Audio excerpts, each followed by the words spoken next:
ওয়ালাকাদ উহিয়া ইলাইকা ওয়া ইলাল্লাযীনা মিন ক্বাবলিক, আয় নবী মুহাম্মদ শোনো, আমি তোমার কাছে এবং তোমার পূর্বে যত নবীরা এসেছিল পাঠিয়েছিলাম তাদের সবার কাছে একটা ওহী করেছি। কে বলছেন?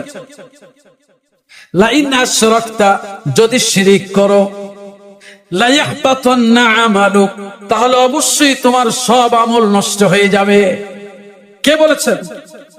ওয়ালা তাকুনান্না মিনাল খাসিরিন, আর অবশ্যই তুমি হবে জাহান্নামীদের একজন। এটা বলছেন আল্লাহর রাসূলকে। চিন্তা করেছেন? এজন্য শিরকের ব্যাপারে সাবধান। আমি বহুবার বলেছি, আফসোস হয় অসংখ্য মানুষ যারা আল্লাহ রাব্বুল আলামিনের উপরে ঈমান আনা সত্ত্বেও মুশরিক হয়ে মরে যাচ্ছে।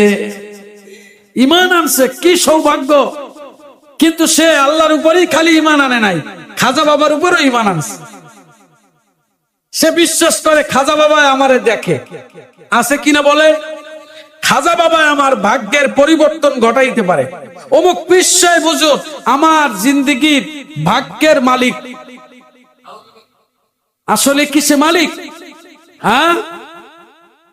হ্যাঁ মুমিন ভাইয়েরা, আমরা হকপন্থী, হাক্কানি এবং রব্বানি উলামায়ে কেরামদের কাছে যাই এই জন্য যে তারা আমাদেরকে আল্লাহ রাব্বুল আলামিনের রাস্তা দেখাবেন, আল্লাহর সাথে সম্পর্ক তৈরি করে দিবেন, বান্দা এবং মাবুদের মধ্যে সম্পর্ক তৈরি হবে।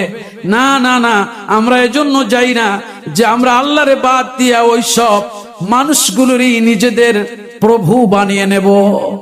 না, যদি তার কার্যাবলী এটা বলে যে তার কাজের মধ্যে শিরিক আছে, তাহলে লাথি মেরে ওখান থেকে দৌড়ে আসতে হবে।